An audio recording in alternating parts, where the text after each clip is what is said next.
Indo British advanced pain clinic నొప్పి మాయం surgery దూరం ఫర్ అపాయింట్మెంట్స్ 9155515563.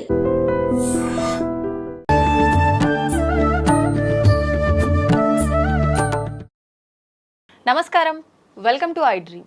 ధర్మ మార్గం విత్ విజిత కార్యక్రమానికి స్వాగతం. ప్రస్తుతం మనతో పాటు ఉన్నారు ప్రముఖ ఆధ్యాత్మికవేత్త సుభాష్ శర్మ గారు.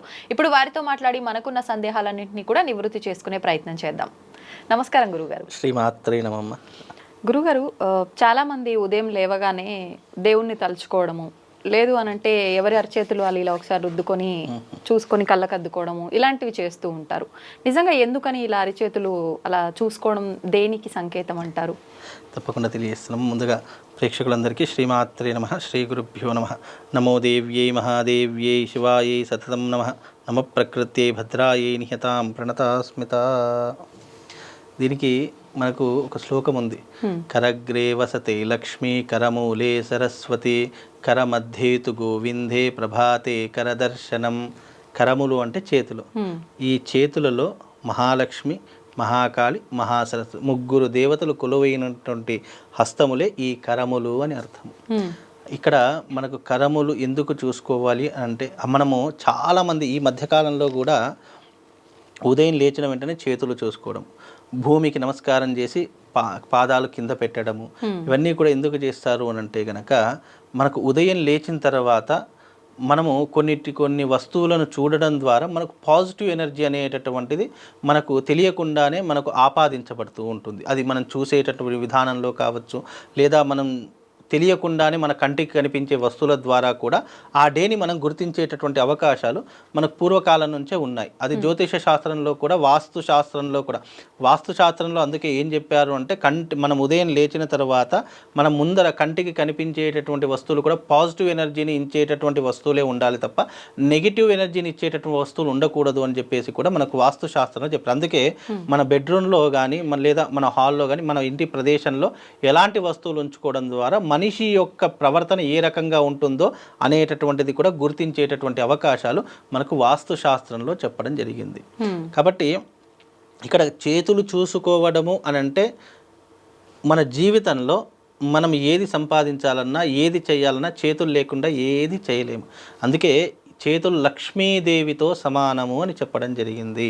లక్ష్మీదేవితో సమానం అంటే ప్రతి ఒక్కరికి ఉదయం లేచినప్పటి నుండి రాత్రి పడుకునేంత వరకు కావాల్సింది ఏంటంటే డబ్బు.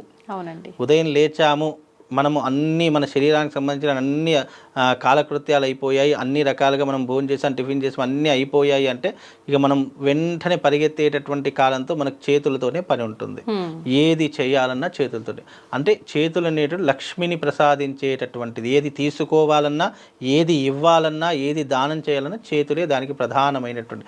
కరగ్రే వసతే లక్ష్మి. ఇక్కడ ఈ వేలి భాగంలో ఏముంటుందంటే లక్ష్మీదేవి ఉంటుంది. ఈ వేళ్ళు ఉన్నాయి కదా, కరగ్రే వసతే లక్ష్మి కరమూలే సరస్వతి, మూలమునందు సరస్వతీదేవి. ఇక్కడ కరమధ్యేతు గోవింద ప్రభాతే కరదర్శనం. ఈ యొక్క చేతులను చూసుకోవడం ద్వారా ప్రభాతే కరదర్శనము అని అంటే, ఈ చేతులు మనం ఈ రకంగా చూసుకున్న వెంటనే దర్శనము అంటే నీ తల్లి నీ యొక్క దర్శనమైంది. దీని తర్వాత ప్రభాతే కరదర్శనం అంటే సూర్యుని యొక్క చూపుని చూసుకోవడం అనేటటువంటిది. ఈ రకంగా చెప్పేటటువంటి విధానాల్లో ఈ చేతులను చాలామంది చూసుకుంటారు. అలా చూసుకోవడం ద్వారా ఆ డే అంతా కూడా మనకు పాజిటివ్ ఎనర్జీని సంతరించుకొని ఉంటుంది. కాబట్టి ఈ రకమైనటువంటి పద్ధతిని పెట్టారు. అలాగే భూదేవి మీద అడుగు పెట్టేటప్పుడు, తల్లి ఈ రోజున నీ మీద అడుగు పెడుతున్నాను, తప్పుగా భావించకుండా తల్లిలా నీ బిడ్డలా భావించి నీ ఒడిలో నన్ను తీసుకో అని చెప్పేసి మనం భూమి మీద అడుగు పెడుతూ ఉంటాం. ఇవన్నీ కూడా చాలా మట్టుకు హాస్యాస్పదంగా ఉంటాయి. అంటే ఇవన్నీ కూడా ఏంటి అంటే, నమ్మకం ఉన్నటువంటి వాడికి, భగవంతుడంటే విశ్వాసం ఉన్నటువంటి వాడికి ప్రతిదీ కూడా భగవత్ స్వరూపంగానే కనిపిస్తుంది. నమ్మకం లేనటువంటి వాడికి కన్న తల్లినైనా సరే కాలెత్తి తన్నేటటువంటి లోకంలో ఉంటారు. కాబట్టి ఏదైనా కానీ నమ్మకము, విశ్వాసమే మనిషిని నడిపించేటటువంటి ప్రధానమైనటువంటి ఇంధనం. ఇంధనం అంటే ఒక కారు నడవడానికి పెట్రోల్ ఎంతనైతే అవసరమో, ఒక మనిషి నడవడానికి కూడా. రేపు నువ్వు ఈ రోజు నువ్వు బ్రతుకుతున్నావు అని అంటే రేపటికి రూపం లేదు. రేపు నువ్వు బ్రతకవో కూడా గ్యారంటీ లేదు.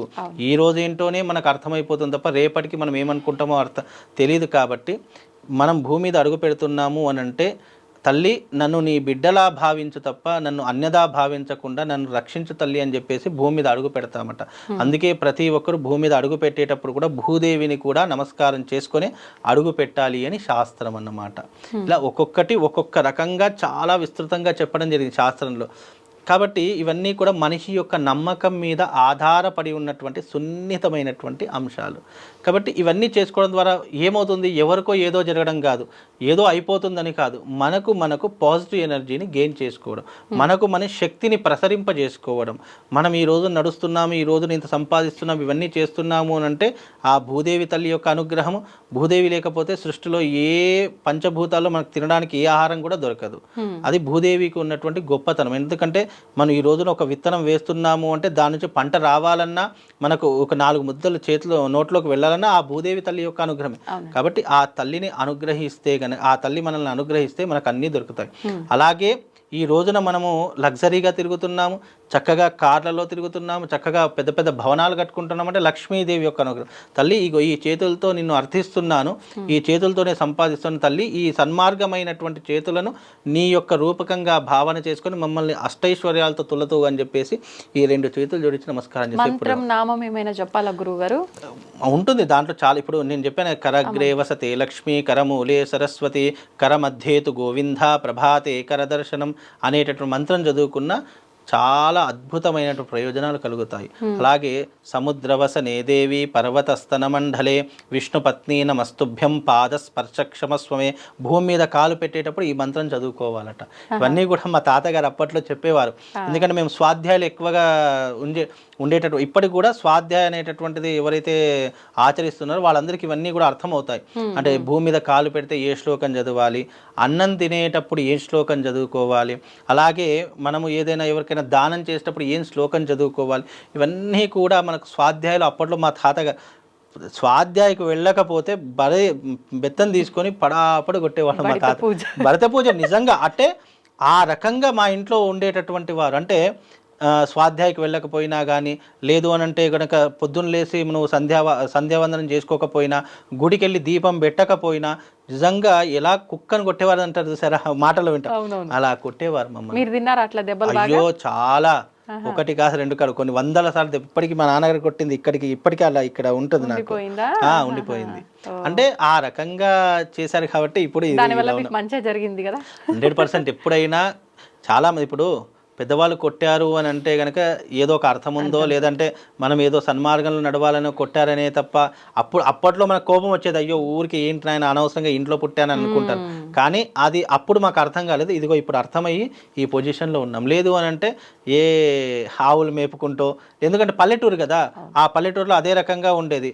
అప్పుడు ఎగ్జాంపుల్గా చూపించేవారు, అరే నువ్వు చదువుకోకపోతే ఇగో పోయి 2 ఆవులు ఇస్తా, పోయి మేసుకొని సాయంత్రం వచ్చిన తర్వాత భోజనం పెడతా అనేటటువంటి దుస్థితి అప్పట్లో ఉండేది మాకు.